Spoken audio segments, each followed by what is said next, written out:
तो आप प्राइवेट के साथ साथ आप तैयारी भी करते थे। ना अरविंद, मोटिवेशन कहाँ से आता था? सबसे अच्छे सब्जेक्ट्स आपको कौन कौन से लगते थे?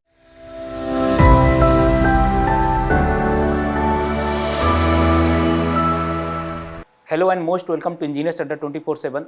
आज ये बहुत गौरवपूर्ण क्षण है क्योंकि इस समय पे हमारे साथ हैं अरविंद कुमार, जिन्होंने एसएससी जेईई 2022 में 240 रैंक प्राप्त किए हैं और इनको अभी सीपीडब्ल्यूडी मिला हुआ है। मैं एक चीज़ बता दूं, मैं आज इनको इसलिए भी यहाँ पर लेकर आया हूँ क्योंकि इनका जो जीवन था, स्टार्टिंग से लेकर अभी तक की बात करूँ, बहुत ही संघर्षपूर्ण था कि इन्होंने पहले बीटेक करने के बाद due to lack of money के कारण इन्होंने प्राइवेट जॉब तक किया और जॉब के साथ साथ इन्होंने कंटिन्यूसली अपनी प्रिपरेशन जारी रखा। और हमारे साथ रेहान सर भी हैं, तो रेहान सर और अरविंद, स्वागत है आप दोनों लोगों का। थैंक यू तो क्या कहेंगे, आप कैसा फील कर रहे हैं? सर। बहुत खुशी हो रही है सर कि मेरे जो 2 ढाई 3 साल का जो संघर्ष है, आज उसका कुछ परिणाम आया है, जो कि बहुत हम मेरे टीचर और मेरे पेरेंट्स सब सेलिब्रेट कर रहे हैं। So I am very happy and very lucky कि मैंने ये काम मुझे ये सक्सेस हासिल हुआ। बिल्कुल बिल्कुल। तो रेहान सर, अरविंद थोड़ा सा बताइएगा, क्योंकि आपको अभी बहुत सारे जितने भी हमारे चैनल के जो ऑडियंस हैं, काफ़ी सारे स्टूडेंट्स हैं, तो काफ़ी ज़्यादा मोटिवेट होते हैं ऐसी सक्सेस स्टोरी से।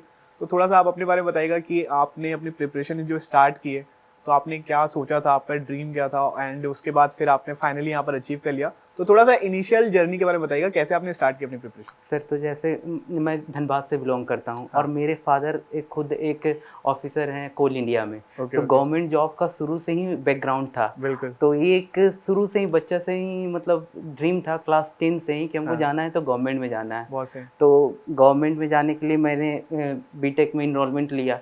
बीटेक में जब हमको कंप्यूटर साइंस मिल रहा था, तो बोले नहीं, हमको कंप्यूटर साइंस नहीं, हमको सिविल मैकेनिकल चाहिए क्योंकि हमको गवर्नमेंट जॉब में जाना है। तो मैंने सिविल ऑप्ट किया।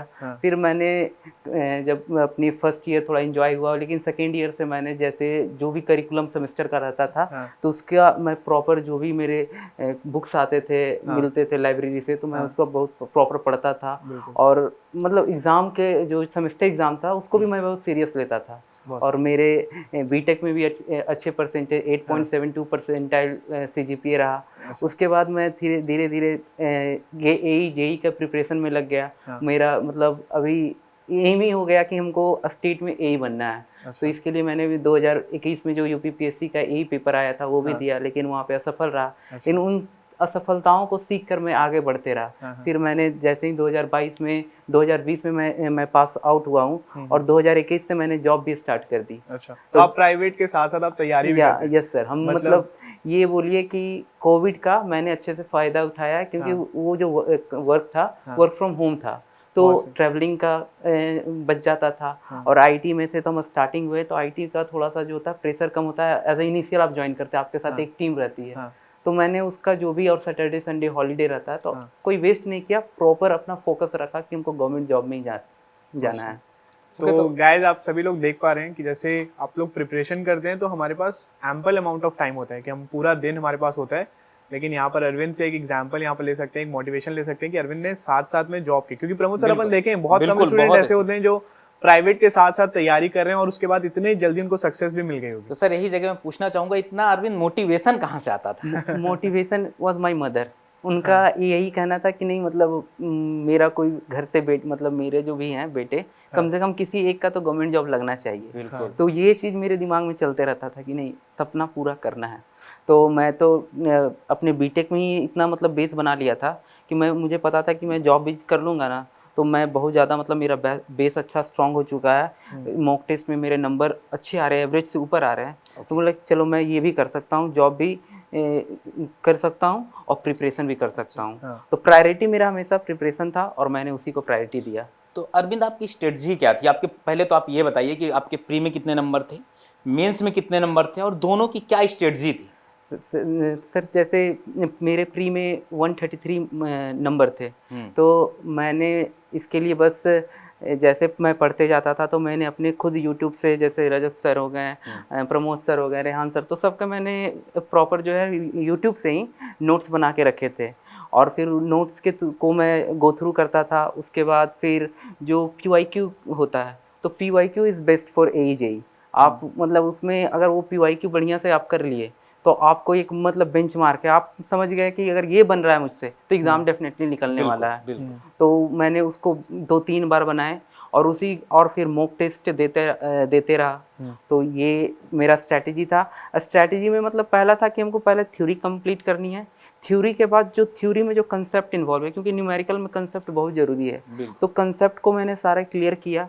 और जब कंसेप्ट क्लियर हो गया तो फिर मैंने फिर PYQ और मॉक टेस्ट देना स्टार्ट किया।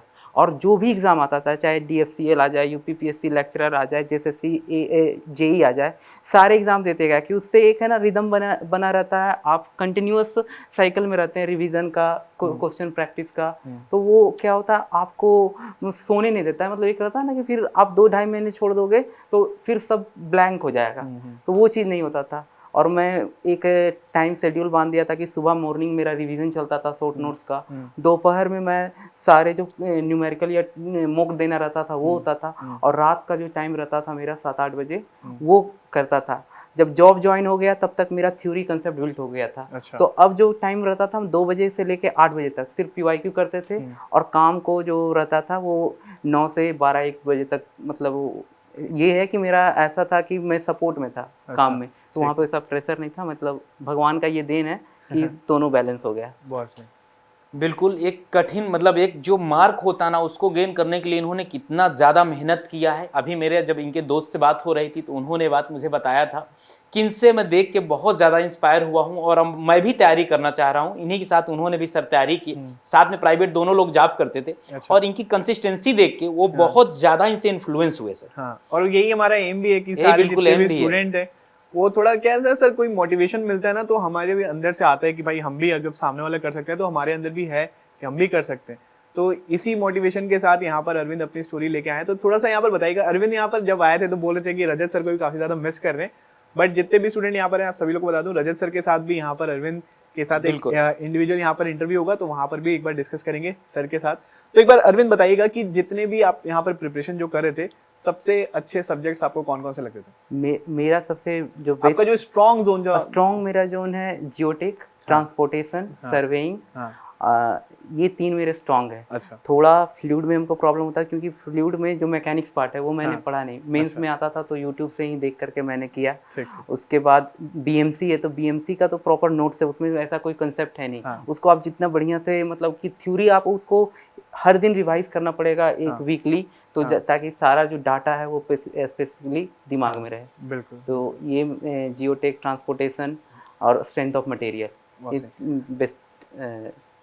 अरविंद ये बताइएगा कि अभी मान लीजिए कोई स्टूडेंट ऐसे हैं जिन्होंने अभी तक प्रिपरेशन स्टार्ट नहीं करी है और एकदम मैं आपका वीडियो देख के उनको ऐसा है कि वो स्टार्ट करेंगे, तो आप उनको क्या एडवाइस देंगे, कैसे स्टार्ट करनी चाहिए उनको यही एडवाइस है कि आप मतलब इतना ज़्यादा कंपटीशन हो चुका है और टाइम नहीं है, तो आप क्या करें, आपने कॉलेज में, अगर आप कॉलेज में हो तो आप सेल्फ भी कर सकते हो। अगर आप कॉलेज से निकल चुके हैं सेल्फ भी कर सकते हो, और कॉलेज में हो तो आप मतलब अड्डा 24/7 से जुड़ सकते हो। लेकिन जो पास आउट हो चुका है वो डेफिनेटली कोचिंग के साथ जाएं, क्योंकि उनका टाइम जो है ना वो उनको ये नहीं डिसाइड करना पड़ेगा कि कहाँ से क्या पढ़ना है। एक डेडिकेटेड जो होता है वीडियोस वो आएंगे और जो भी नोट्स सर देंगे उनको आप जाइए, और डेफिनेटली अगर उनके रोड मैप पे चलिएगा तो you will get the success. अच्छा अरविंद ये बताइए, आपकी इस जर्नी में अड्डा आपको कितना सपोर्ट प्ले किया? अड्डा मेरे को जो जितने भी मैराथन्स आते थे, मतलब जो भी क्वेश्चन प्रैक्टिस में मेरे को अड्डा ने मदद किया है। और बच्चों के लिए आप क्या कुछ 4 लाइनें आपके तरफ से? बच्चों के लिए मतलब ये है कि मेरा इतना ही कहना है कि हार्ड वर्क बीट्स टैलेंट। कोई बोलता है बहुत तेज है, तेज कुछ नहीं है, आप हार्ड वर्क पे बिलीव करो और अपना बेस्ट दो, और धीरे धीरे आप परसिस्टेंस रहो, डिसिप्लिन रहो, जो भी चीज़ें हैं हार नहीं मानना है। 2 साल 3 साल लगे आपको करना है और करना है। ठीक है सर, इसी के साथ समाप्त करते हैं। बिल्कुल। आई होप बच्चों को ये बहुत ज़्यादा हेल्पफुल होगा, ये जो वीडियो है ना उनके लिए बहुत एक मोटिवेशन का काम करेगा सर। बिल्कुल।